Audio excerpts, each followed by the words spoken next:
Now we're going to succinctly talk about body fluid cleanup from a potential biohazard.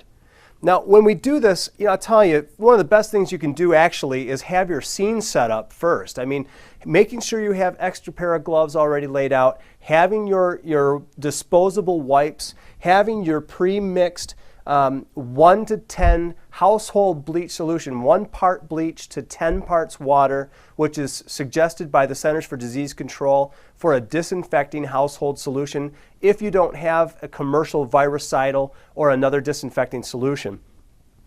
The goal here now is to obviously disinfect the surface. This could be applied to tools or other inanimate objects as well, but in this case, it's a tabletop. Somebody had a bloody nose, a child or an adult, they bled on the table, and now we're coming in later to disinfect this.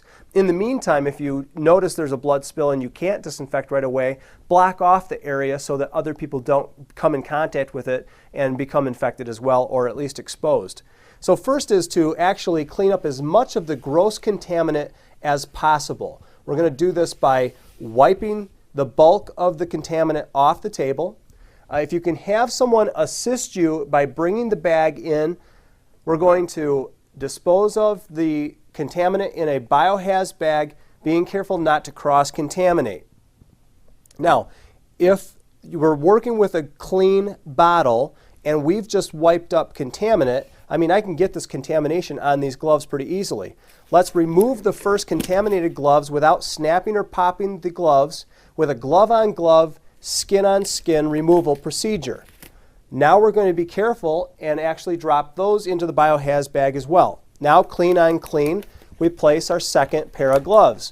One side note, though, just from experience, is the more sweaty your hands get, the harder it is to put on secondary pairs of gloves. So if you're purchasing gloves, a light powdered glove is not a bad idea, or a powder-free that's just a good quality glove. Now we can take our disinfecting solution, spray down the contaminant. Be careful not to spray it hard, because if you do, it can glance off and shoot the contaminants off the surface that you're working on. And now we've got another cross-contamination issue, and we're going to continue to have to clean up. But make sure that you spray in a circumference enough that you're really decontaminating the greater part of this surface.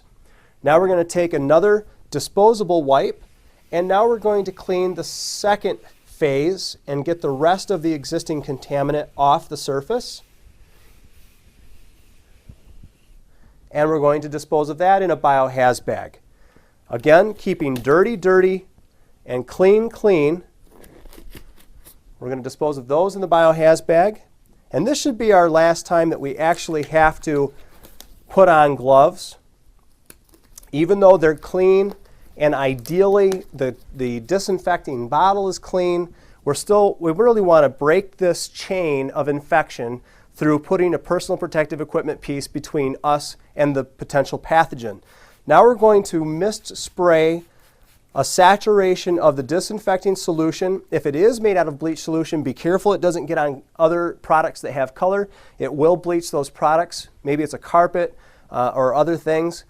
And now we're going to put this stuff away properly, but we're going to let this wet surface literally dry on its own, which is the prescribed amount of time for the chemical to be in contact with the hazard or potential hazard, the biohazard, in order for it to completely have its kill time.